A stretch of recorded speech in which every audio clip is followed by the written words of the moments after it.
Hey everyone, welcome to Let's Write Books. I'm Micah Crowdy, the head of writing at Butterdocs, the perfect app for writing your novel. It's the one I'm using to write my novel, and you can learn more about Butterdocs in the link below. Today, I am joined by a very special guest, Angie Chatman, a writer, a teacher, and a storyteller. Angie, thank you so much for joining us today. Great to be here, especially since it's late in the afternoon here. So I had to get up early. That's true. The time zone works the other way. If you were in Hawaii or something, then this would be much more inconvenient for you. Morning for me here in Los Angeles. Today, I'm going to be interviewing Angie about writing true stories. And then we're going to be doing some timed writing sprints where maybe we'll work individually on our books. Angie's just going to be here for the first part, for the chat, and then she's going to bid us farewell and well wishes on our writing for the rest of the show. Later during the sprints, during the breaks between, we can chat some more as well. But we're going to be talking about true stories, how to approach them, how to write them, and also just a little bit kind of on what kind of lessons you can learn or skills you can learn from true stories that can help with other forms of writing, of fiction writing. To get us started, though, I want to know in the chat, where are you? What kind of book are you writing? And how much do your personal experiences impact your writing? So the two standard questions, and then kind of our third writer question to get, if it is morning for some of you, to get the wheels turning in the brain. Love seeing everyone in the chat. Juno saying hello. Teji, Nefi, thanks everyone for joining. Let us know where you are, what kind of book you're writing, and how much do your personal experiences impact your writing. For me, I'm in Los Angeles. I'm writing a novel. It's about three estranged best friends who return home to their small town for their 20th high school reunion to deal with an explosive secret from their past that's in danger of being revealed. And for this question, in just a second, I'd love to get Angie's take on this. But for me, I was kind of thinking this in terms of two directions and how personal experiences impact your writing. One, in terms of like the material you write about, what you see in your life, the material you gather, the language you use, the language you hear, and all these kinds of things. But then there's also just you as the writer, how your personal experiences are shaping you as a writer and how you write. But Angie, where are you? What kind of project are you working on right now? And how do your personal experiences impact your writing? So I have three projects in progress. The Nice. first is a novel, because you know that's the American dream, write a great American novel. And I put it away. It was my MFA thesis, and I put it away for 10 years. So now I think I have totally fresh eyes on it. And I found another person who would read it for me to make sure that, well, not make sure, just what was wrong, or not I don't even say what was wrong, what could be better, right? Because I don't want to, when you're writing, it's all a mess. But it's not a mess that you throw away. So it's not wrong. It's just, sorted kind of thing. Yeah.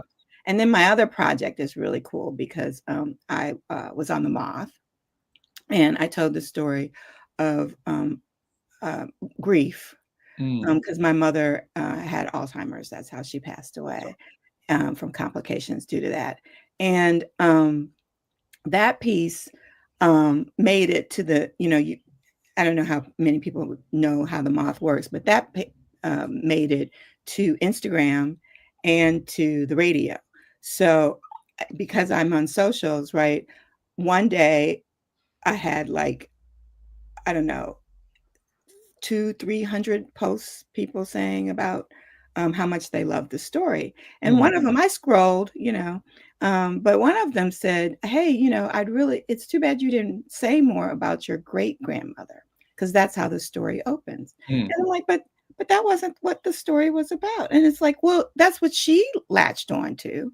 So maybe I should. So that's my new nonfiction memoir and essays piece about the needle arts in my family, because the short version of the Moth story was that in order to keep my sanity watching my mother die, I knit. And so there was, because I could, because my great grandmother was a seamstress in Chicago. And she did all the dresses for the most important families in Chicago. You might have heard of Armour or Wrigley. Yeah. rid of their gum and their field. Yes, exactly. So, yeah, so she was, at the time, women, didn't work, or they worked as a maid or whatever, and Black women really, had nothing. And yet my grandmother was able to walk into downtown stores in the front door. Wow. Yeah. Was your great grandmother, where was she from? Was she born in Chicago, or was she part of the Great Migration?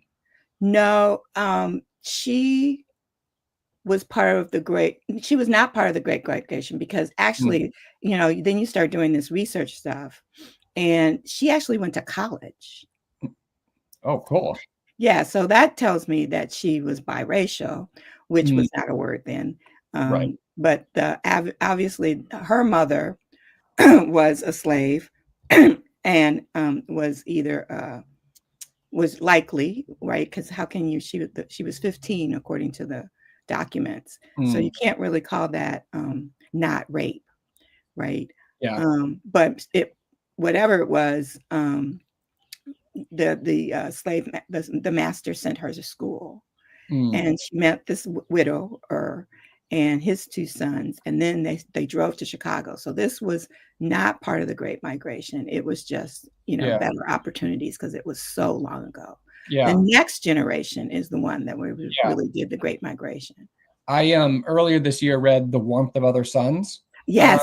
Yeah. Yes. And so when you mentioned the Chicago thing, that was popping. Yeah, they took that route. Yeah. Which Louisiana. I recommend. Speaking of true stories, Yeah. a phenomenal book. Yeah, well, it won all kinds of awards. So yeah, yes, again, yeah. I'm not the first to say this, but like it was interesting, because when I first started reading that book, I didn't quite know what it was, because I thought it was more of like his history, kind of like from removed, and it follows those three people so closely, and I was like, oh, what is this? And then I just got so wrapped up in their stories and their lives, and I'm in LA, so one person comes to LA, so that was there, and then one person goes to Chicago, one person goes to New York, and so it's just such an interesting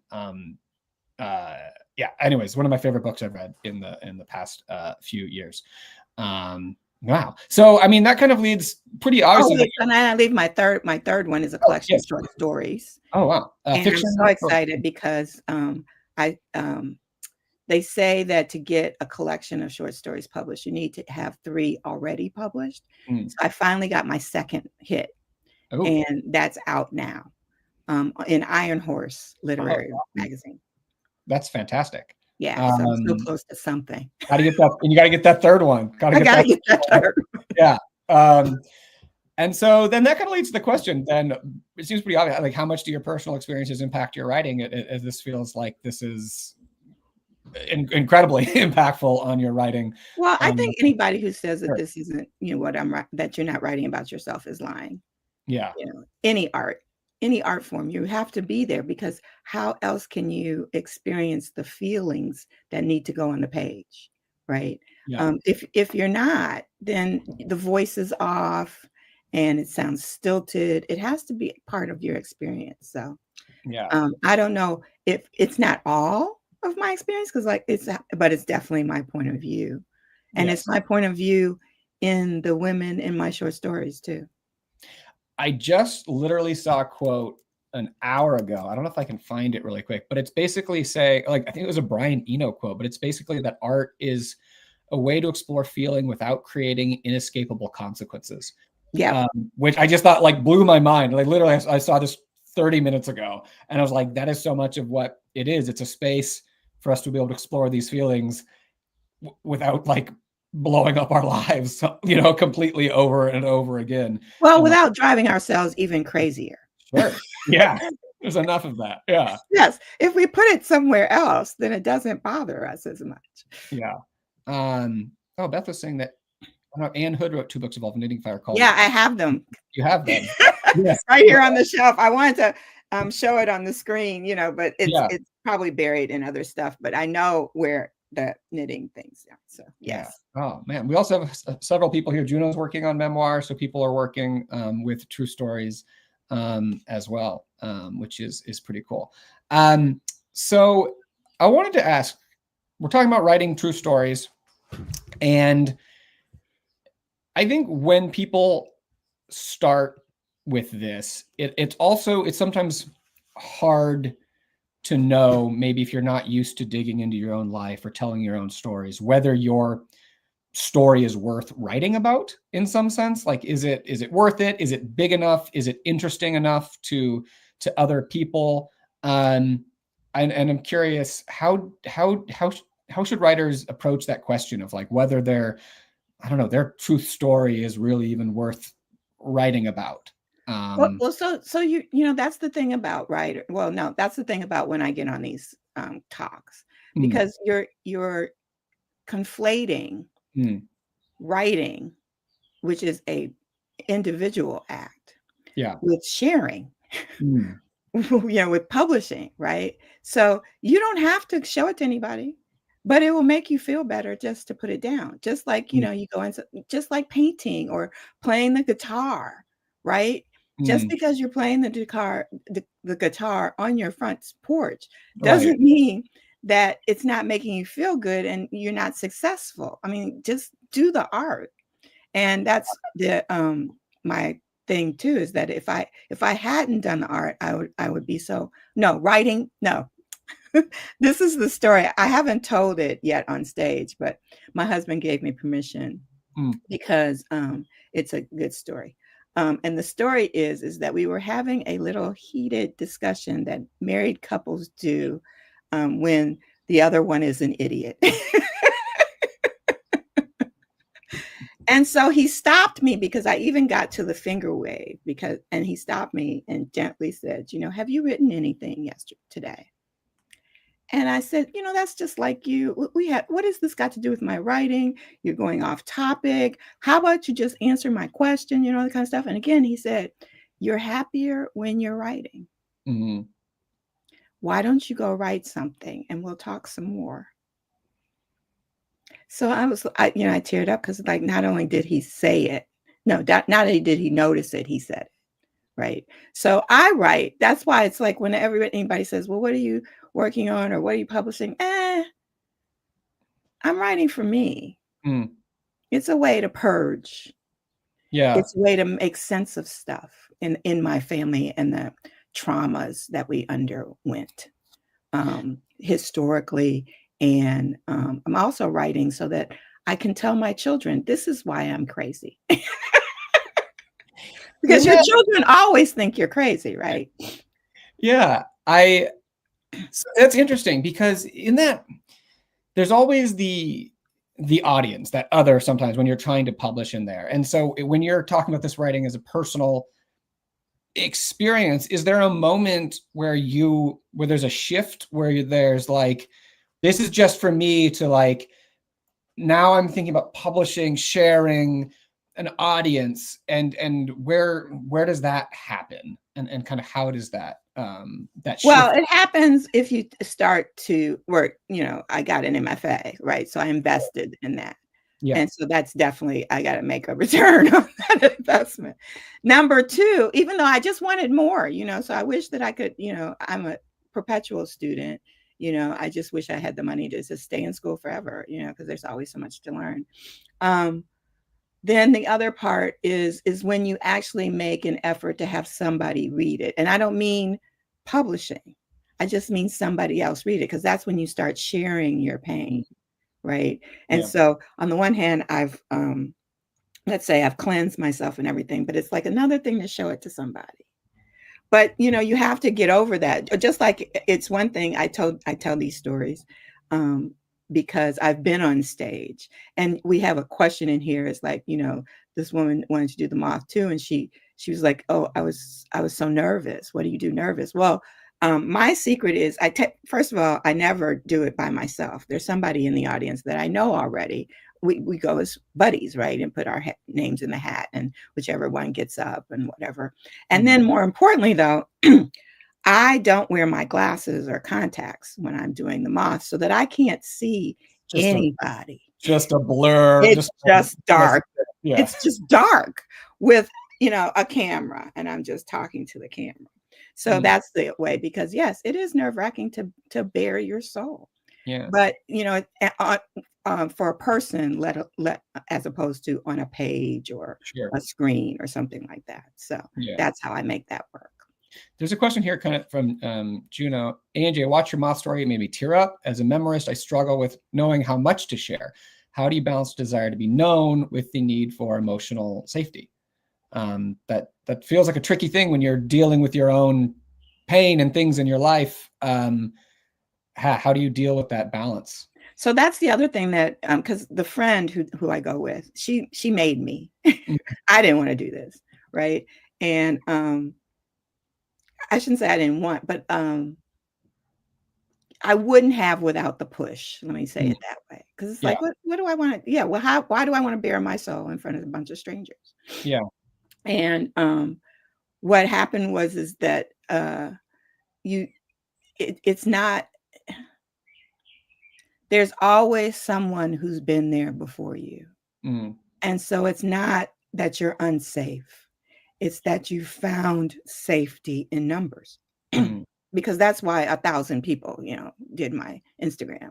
Because it's like my mother died of Alzheimer's too. Or, it's like back to the community, and shared experience. And these days, that's so hard that I have now turned the switch and say, oh no, this is worth it to share my story. Mm. Because somebody may need to hear it to feel better about themselves, right? Yeah. And that's a good thing. And so I hope, Juno, that answers your question. And You because mentioned. I'm not really, I don't want to be known. Mm.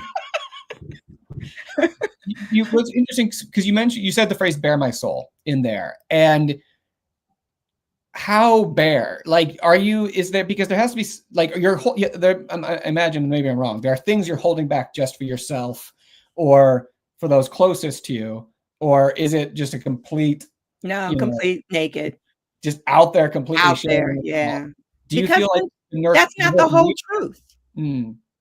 Yeah. right? The audience knows when you're holding back on the page and on the stage. Yeah. You can feel it. I mean, that's the other thing about why I tell my students about other art forms, right? When you see a good play on the stage, or if you watch a movie that, Oscar performance, that's because that actor has bared all.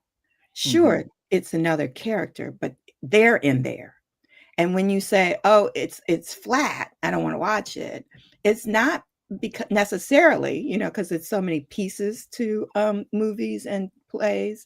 It's not necessarily the actor, but it's a lot of the actor, as long as there's good material on the page. Yeah. We want the human experience, and you can't be human if you tighten up. Yeah. There's something, I think, I don't know, I kind of want to I just saw this from Nephew in the chat here. I get the impression that my memoirs bore other people and my friends humor me by reading them. And I think this is kind of maybe something I was talking about earlier, where writers are worried that their story isn't exciting enough or something, for other people to be interested in. Do you have a bleep button? Because I You just can want to say fuck them. you can say that. You can. It's YouTube. I don't know. It's fine. We're adults here. Yeah. Yeah, because again, you're not trying to please anybody Mm. but Yeah. yourself. And if somebody doesn't like it, let them go into the next. Yeah. And my grandmother. So, because somebody mentioned what year my grandmother came to Yeah. Chicago. Chicago, and Yeah. she didn't, because Right. it was my great grandmother. Exactly. Yeah. Yeah, and then like I said, I had two of these great uncles who were not by blood, because she married a widower. Mm. So my grandmother was born and raised in Chicago. But anyway, the other thing is about people, right? And criticism and open yourself up and everything. And that's one reason why you have to be, I'm doing this for myself. If you don't get it, Mm. get to stepping. That's the other way. If you are going to do the publishing route, right? Like I said, for this piece that's out in Iron Horse, I had 65 rejections. All right, y'all didn't get it. Yeah. Get to stepping. I'm going to the next one. How do you I think this is because this is something where, and because I have one short story published in the past, but I'm mostly a screenwriter, and like people are often like in screenwriting in particular, there's a lot of competitions that people, Yeah, yeah. No, that's it for all writing. Yeah, for all writing, and I know a lot of times, like it's very important in terms of validation, in terms of like feeling successful as a writer, and it's so often like, but you'll see things where something got made or something got published, and then the writer will be like, by the way, I submitted this to 1,000 things and they all passed on them, and like whether it's good or you have something to say is like there's very little relation between that and like getting accepted or published in any one thing. Yeah. And the relation is it's not under your control. Right. So just once you put it out there, oh wow, it came back. I was rejected. Big deal. So what? Put it out there again. Yeah. Somebody will get it. Because I think part of the thing too was timing, or what's going on in the world, all those things that you can't control. Or it's even just like the one person who read it that morning. What were they in a bad mood? Right, right. It's so like, it's so random. You can't. It'll make you crazy, and we already are crazy. We're artists. A little bit of that, yeah. Wait, so Deborah wants to know what your great grandmother then moved to. Oh, okay. Well, I have to look it up, but if my grandmother was born in 1914. So my great grandmother probably got there 1912.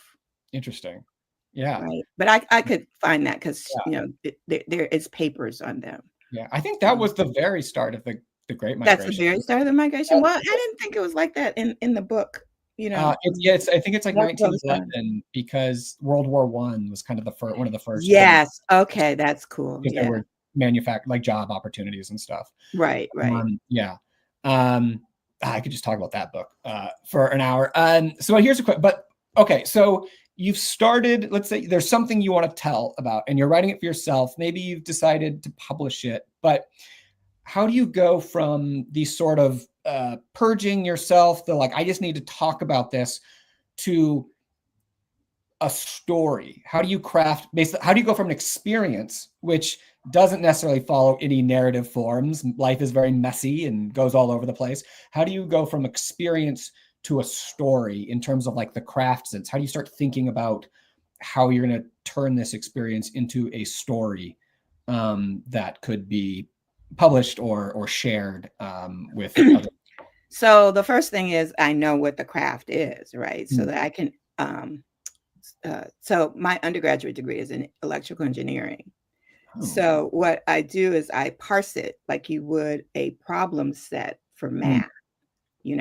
How much of character, how much of scene, how much of setting, how much, and all of the elements. And I go through that and say, okay, what am I missing? What can I get rid of?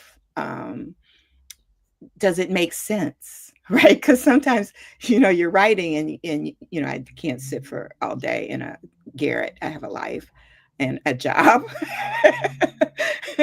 And, right. So it's like, you don't write the whole thing in one sitting. That's what I'm saying. Right. And the myth of the writer in the garret, is just that, a myth. Or those people were incredibly wealthy. Right. Or couldn't do anything, like, the Jane Austen girls. You're right. They were just supposed to get married. Yeah. So, and I just, work it like it's a puzzle. Where it's like, okay, what are my corner pieces? How big is the puzzle? Does it cover all this? Is it too big because it's going to bend, or all that kind of stuff? And I find that metaphor for my students is really helpful, and it is for me, as it is for me. But there are some people who use sticky notes, right, to do that. So it's like, okay, I've written this, and the other thing I call it is clay, because every other art form has material that they can already go to, right? You have an instrument, or you have your body, or you have your whatever. And writers have nothing, just black marks Mm, on a page or a screen. And so, what I tell myself is, this is just clay. Let's just play with it. mm, Where should I make it into a bowl? Do I think it's a cup? And just to keep the energy level with, like, I'm not thinking about publication. I'm just playing, because mm. that's the thing, which is so sad to digress. Where the first programs they cut out of public schools are the arts, and those are the ones that you need the most. Yeah.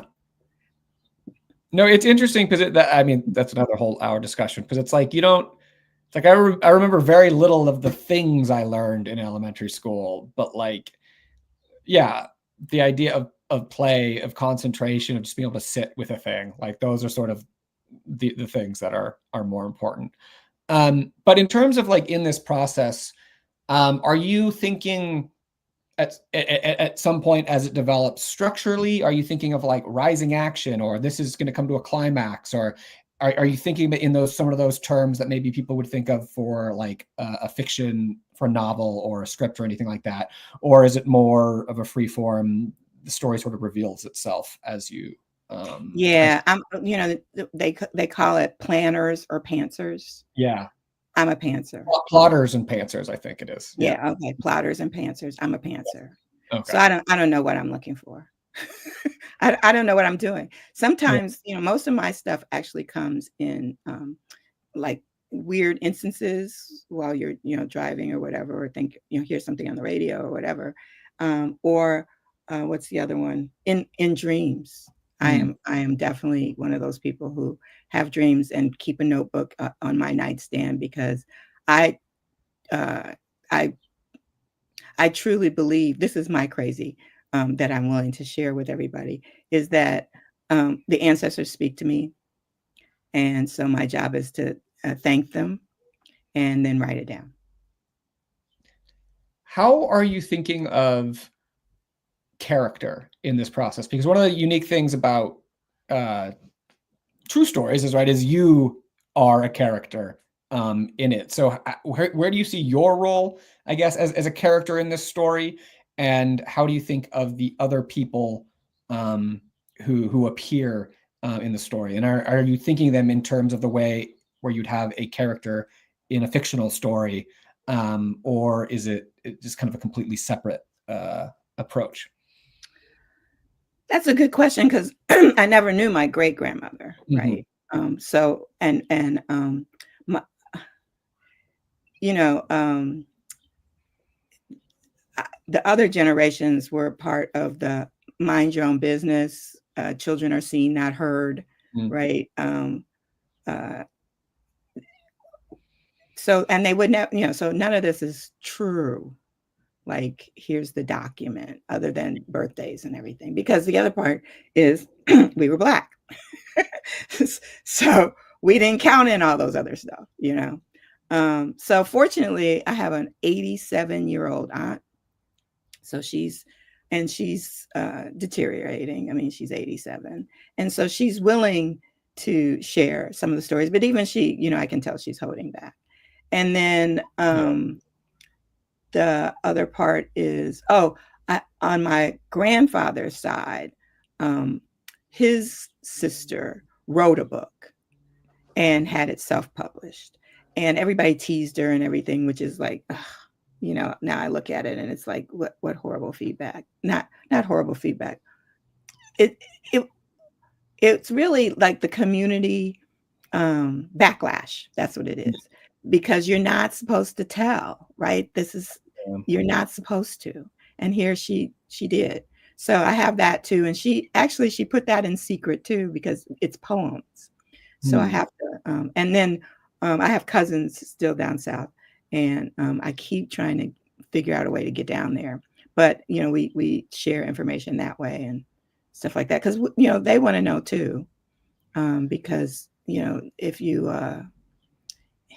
I just, I feel like I'm old enough now that I know that if you don't let stuff go, it festers. Yeah.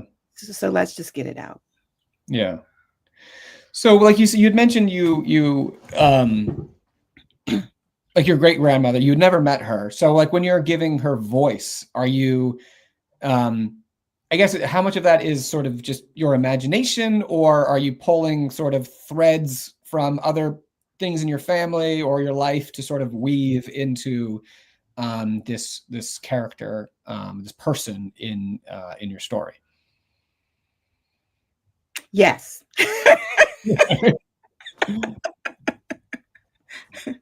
Because you're back to that, what's your process. And remember, I'm a pantser, so I Sure. don't, that whole weaving and whatever. What happens is that I have a really good group of friends, writers too, who I'm like, here's what I've written. I know it's crap.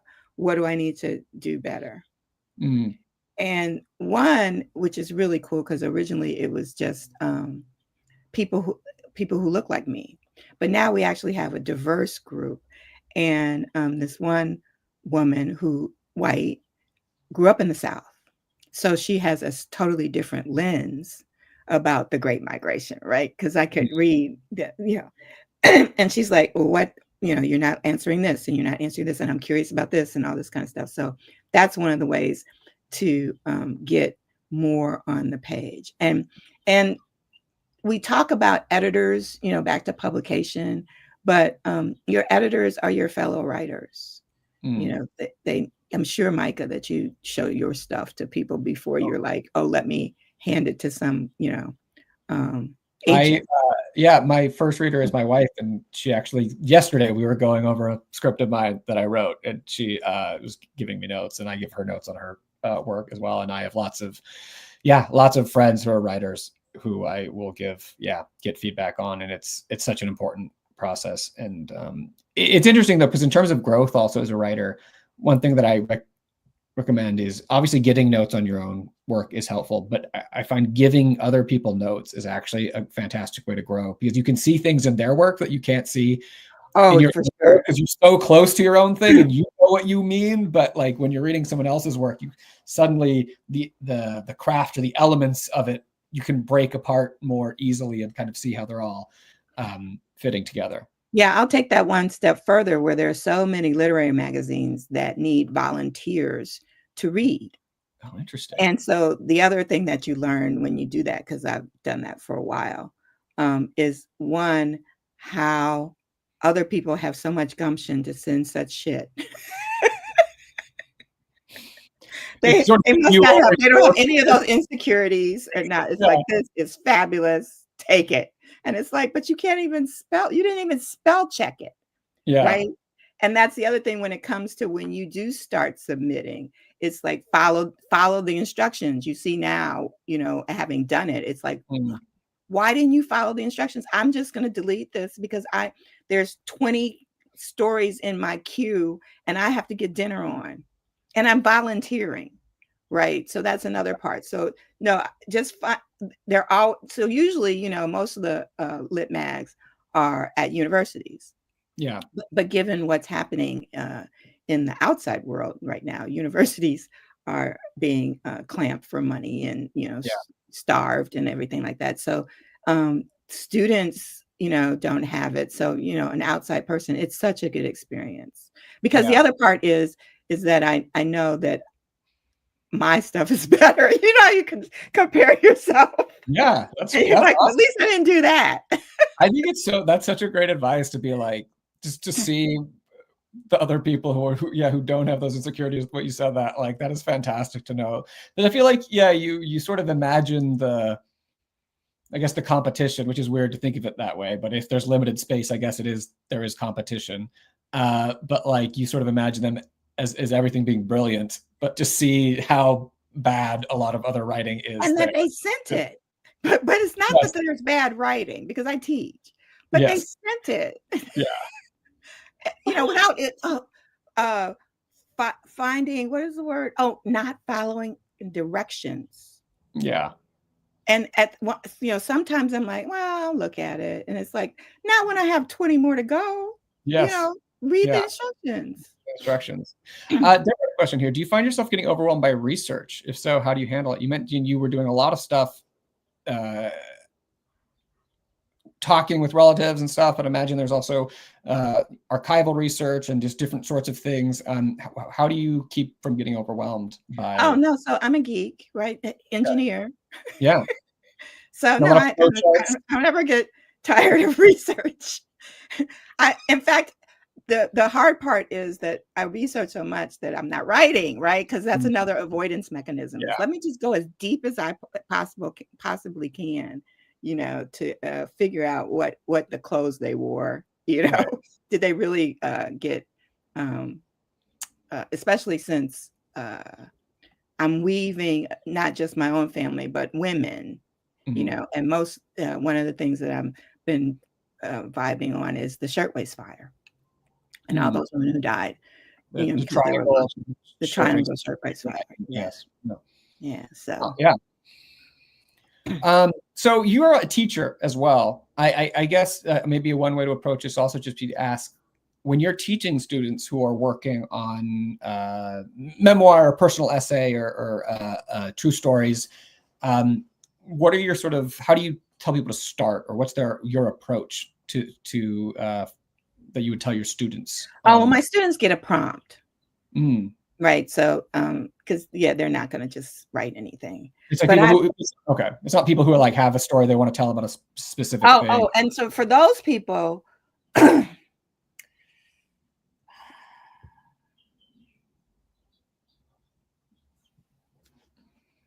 what the main issue is to get over we're not supposed to tell this. Okay. This is the family secret. So it's not a question of their writing and where to start so much as to how do we get past that bullshit. And so, sometimes it's it's the prompt, Yeah. And also to keep on reminding them, nobody has to see this. Nobody, this is for you. Yeah. Right. Because, you can't be thinking thinking that you're going to get in trouble, right? You're going to feel shame. And you might feel shame, but everybody has shame. We're human. This is the part that's the human part, right?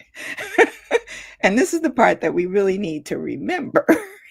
This is what we're a human. So, and so some people don't, it takes them, they're not ready, they, but on the other hand, you can't count on the clock because, nobody's promised tomorrow. So if this is a dream of yours, get out and do that dream. Or my other favorite, I had this group of women, as part of a library grant. And one of them, go around the room and, for them to say, what should I write about? And so I just, we just talk.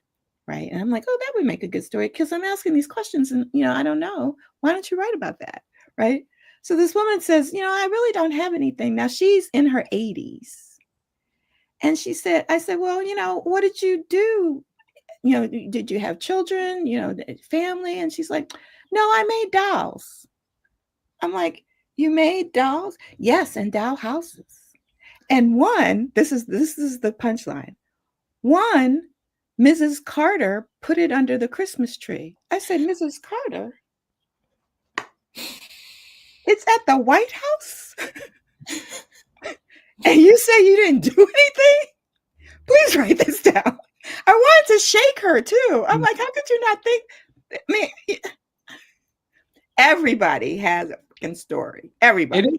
It is interesting though how sometimes you just need someone else to tell you sometimes that that's a story. I feel like everyone has a thing like that with I don't know, it's my life. It's not a story. It's just the White House might come on. The White House. I would, if I had anything at the White House, yes, no. But some people I feel like they have that thing. They don't, maybe they've been led their life to think that they're not important. Most of it is women. you know, Yeah, and yeah, so, yeah, their lives have been curtailed yeah, and as so it's to have individuals. that encouragement that, like, that's very, Yeah. very helpful. I just want to ask a couple more questions while I have you here. When you're telling true stories, the word true, how I knew accurate we'd get to versus this. what'd you say? I said I knew we'd get to this because this is like a Yeah, standard it's a question. standard question. Yeah. Mhm. Do you have a standard answer? Or Yes, I or do. well, what is it? How do you approach So accuracy? I'm gonna do it 2 ways. Yeah. I'm gonna have it the long way and the short way. So, my first, uh, published piece for, because I freelance. Mm, So, it was about the fact that my mother not only died from Alzheimer's, but died without a will. mm, And so we had some shit, all kinds of shit to deal with, and it costs money because you have to have lawyers and time and all this kind of stuff. And so, I you know, I the working title was "My Mother Died and Left Us with a Hot Mess." That was my headline in the, email. And it eventually became something else because of the editor, but she took it right away because, oh, it was for Business Insider, which is like wants you to, go and do that, because it's, we lost money, right? Because she had a house and all this kind of stuff. So the thing is that my brother called me and he's like, I read, no, this is how twisted families are, right? And I know mine isn't the only one, which is why that I can say this. So my brother called out of the blue talking about the article. And that's because my mother's sister called my sister. She wouldn't go to me directly and said, have you seen what your sister has done? Right. By putting this all out there that my mother didn't have a will and messed us up. And my sister didn't want to call me either. So she called my brother. Did you see? So it's going over the network, right? Like families do. And my brother said, no, I haven't seen it. Let me read it. And so, he called me and I'm like, well, why did you read it? And so then he told me the backstory. And he said, I said, so what did you tell Carla to get to the aunt? Right. And he's like, Angie didn't lie. So just don't lie. mm. Whatever, because, I didn't have all the facts, right? I mean, my mother had Alzheimer's. So I couldn't ask her. And, my aunt obviously wasn't speaking to me on something like that. Right. So, but I wrote my truth Mm. and I didn't lie. That's it. Okay. That's great. Yeah. Yeah. I love that. I love that. I love that too, because it's so simple, Yeah. right? Because that's what really readers want. They read, it's not like it has to be, it was 7:45 on the evening of, and it was really 6:30. Mhm. Please. you know, they want an emotional truth. Yeah. Don't lie about that. The other stuff, typos, fix it later, I forget, whatever. But the emotional truth is you can't lie about that.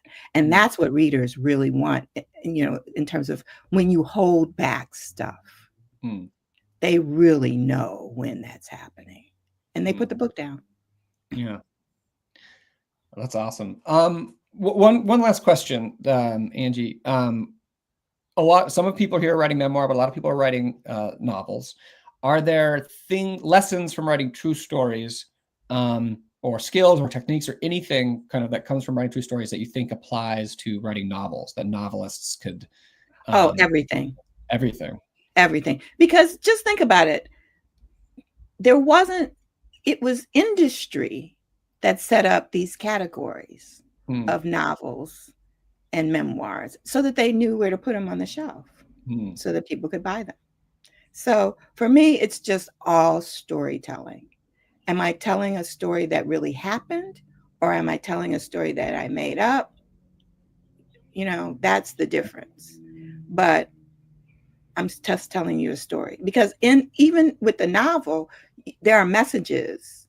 You want people to not necessarily learn something because that sounds too boring, but you want somebody to feel something. And mm, so if it's easier for you to show them what to feel in this situation, it's easier for you to do that in a made up world as opposed to in this world. Go ahead. it's all good. Awesome. Awesome. Angie, I want to thank you so much for joining. This was I so had fun. such a good time. Yeah, just such a great time, and I really appreciate the things that you shared with us. We're going to say farewell to Angie and move on to our writing sprints here. In terms of the prompts for the writing sprints, one thing, as we have a guest, I don't have direct prompts, but there are a couple things Angie talked about that I would love for our writers to do. But I can mention that in a second. Angie, I will say I can wave farewell to you. Okay, so just make sure that you tell somebody says, "Do I have an online Oh, class?" yes. And Oh, yes, I sorry. I do forgot about that. with Gotham Yes. Writers Workshop. And Yes. then what's the other Also, one? Angie's website is linked in the description below if you want to see what she's up to. Do you list your classes that you're doing on your website as well, No, or I don't. is No, your so social you media? can just Google me. Okay. All right. Yes, but Cool. you teach through Gotham Writers Workshop, Mhm. and any other places, or is that mainly where Well, online? that's the only place I teach online because I'm in Online. Boston and Yeah. Gotham's in New York. Okay, great. Okay. All right. Take care, Micah. All right, Angie, thank you so much. Have a great day. Keep writing. Yes, definitely. All right. Oh man, that was awesome. All right, everybody. So we are now.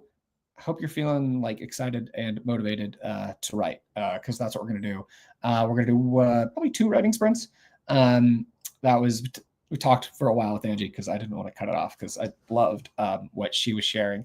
So I think for today's sprints, there were a couple of things she talked about. One, that sense of play, and the freedom that we have when we're writing.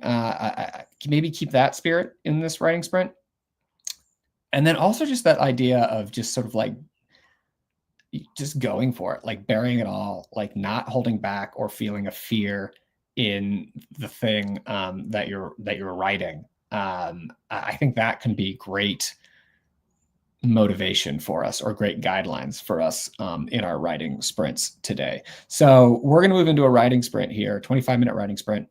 I'm going to put a timer up on the screen if you're new. I'm going to play some music, and we're just going to work on whatever our projects are here. And I don't have an exact prompt for you.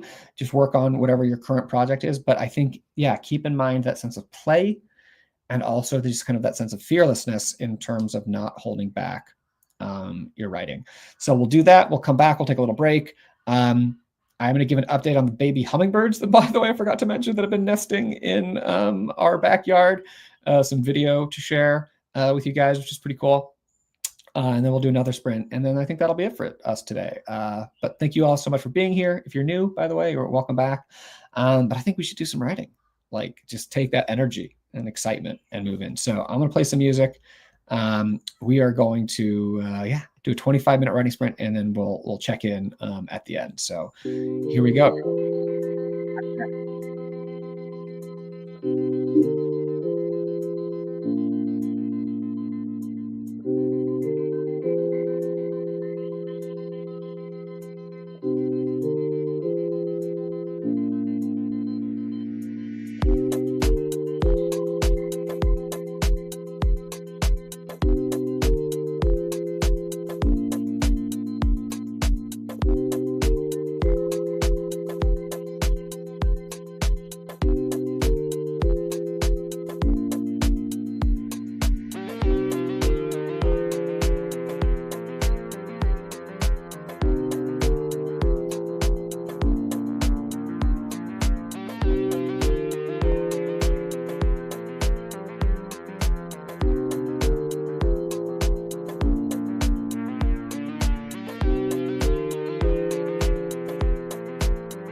All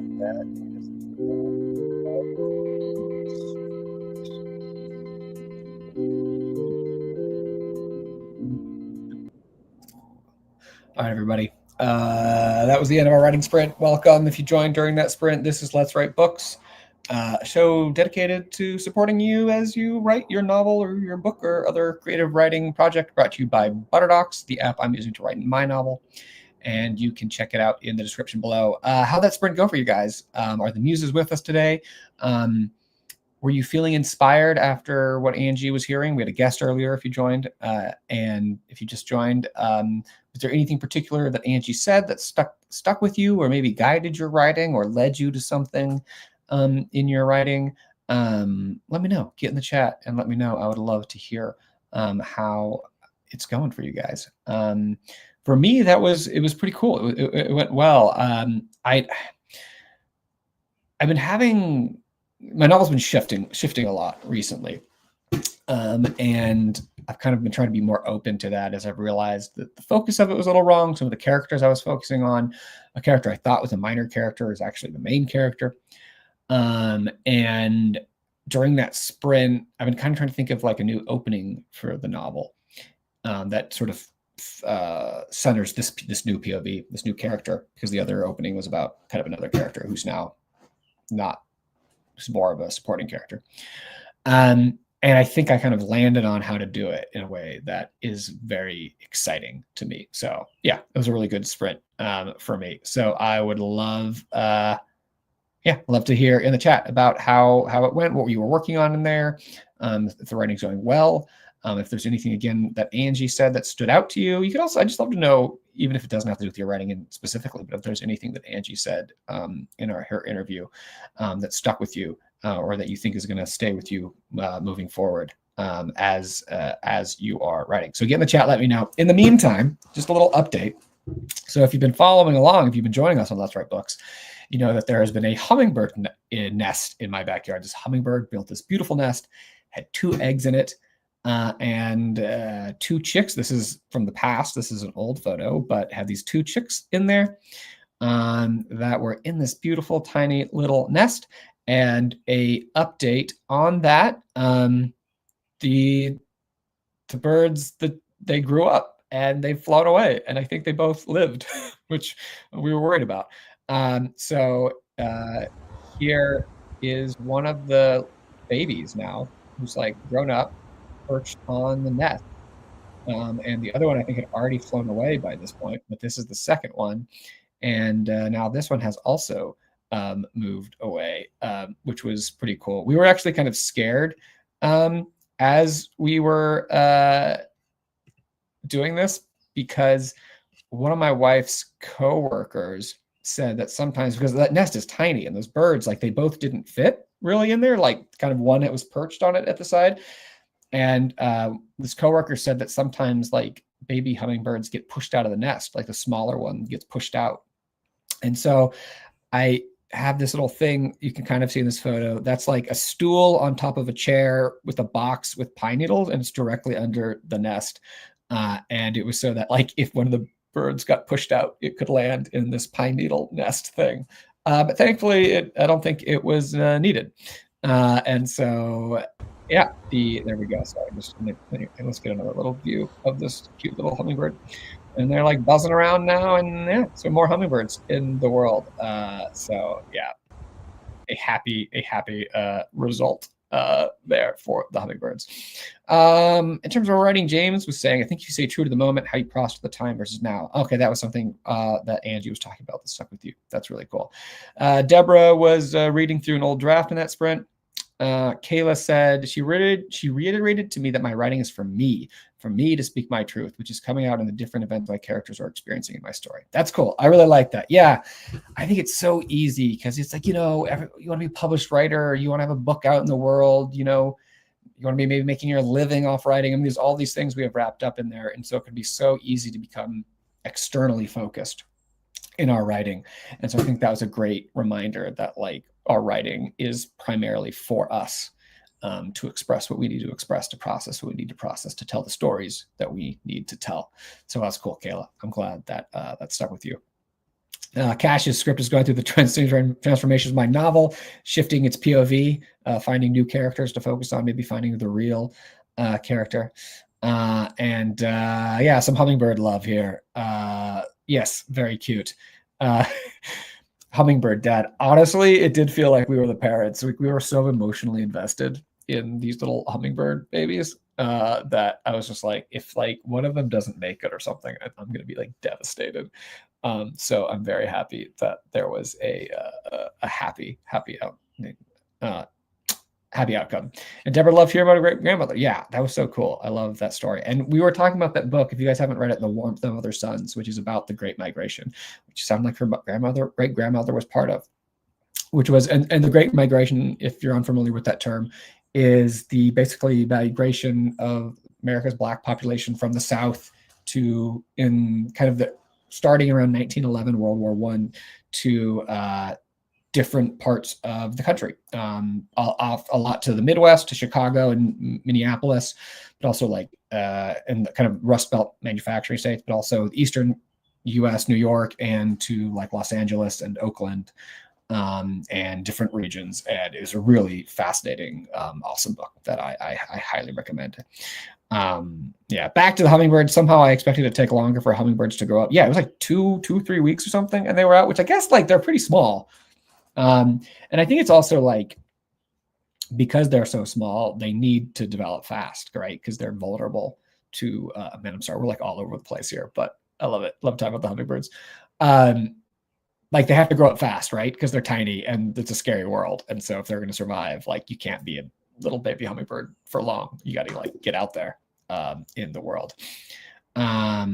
Neffy back, and like what Angie said about rejection and that we're already crazy. We're artists, don't live in fear about your truth. Fantastic. That was awesome. That was awesome. Yeah, love that as well. Fantastic. Pratiksha.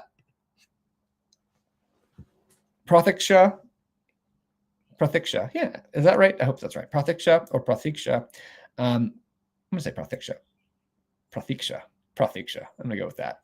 My default is if I see an I pronounce it as an E usually, but let me know if I was wrong. I loved how Angie answered the existential questions when writing personal stories. Is it worth it? Is it enough? Is it worth writing about? I feel yes. Yeah, I mean, and I think that's hard because, you know, was it Neffy or someone who mentioned earlier about kind of worrying that other people are bored by our stories or something like that. Apologies if, yeah, Neffy mentioned that.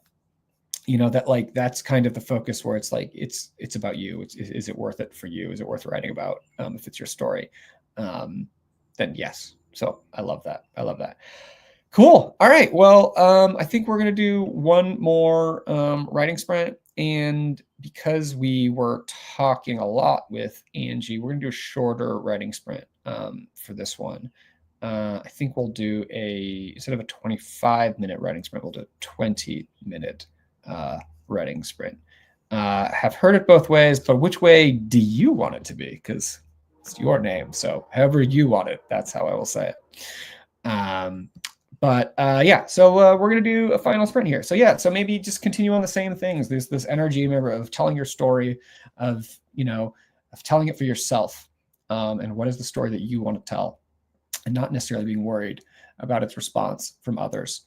And are holding back maybe because of that. And let's take that energy into this last writing sprint. Before that, though, 2 quick announcements. Next week we're doing Let's Write books again, and it's gonna be like a power writing session, just kind of unprompted writing sprints, just to like really just focus in. I'm looking forward to that one because, like I said, I've like kind of figured out this new opening of my novel, and I think it'd be great just to have that power writing session, just to really like just dive into it, maybe get a draft of it done, which who knows, that could happen. So that's next Monday, and you can join us also for Let's Write Scripts, which is our weekly screenwriting show on Wednesdays. Yeah, so I know a lot of you guys will come to both of those, so you can always write a script here at Let's Write Books and a book at Let's Write Scripts. I'm not checking. I just want you all to be writing and to be supported in that journey. If you have to leave during this writing sprint because we're going a little later, Thank you so much for showing up. I hope you enjoyed the interview with Angie. Hope you learned something and are getting some writing done. And yeah, and if you stick around until the end, we'll say our final farewells there. But let's get into this writing sprint and just like, yeah, lock in and get some writing done. Thanks everyone for showing up. All right, 20 minutes on the clock.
All right, that brings us to the end of the sprint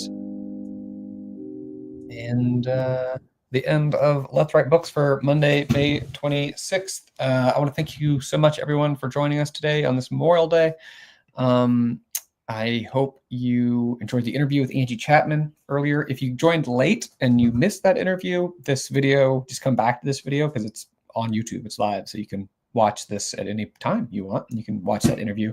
It's really great to hear her perspective, very unfiltered. I love that she just, did not worry, I don't know, or about just shared exactly what she thought. And that's so helpful. Like, you need that sort of perspective when people are talking about writing.